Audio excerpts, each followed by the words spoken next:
الله أكبر لا إله إلا الله والله أكبر الله أكبر ولله الحمد الله أكبر الله أكبر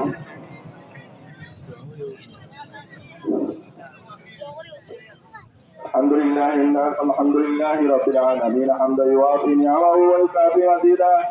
والصلاة والسلام على أفضل الأنبياء والمرسلين وعلى آله وصحبه أجمعين يا أيها المؤمنون اسمعوا وأطيعوا إن الله أمركم بأمر بدأ فيه بنفسه وصلى بملائكته المسبحة القدسين وصلت بكم أيها المؤمنون من بلية جنه وإنسه فقال تعالى مخبرا وآمرا إن الله وملائكته يصلون على النبي يا أيها الذين آمنوا صلوا عليه وسلموا تسليما اللهم صل وسلم وبارك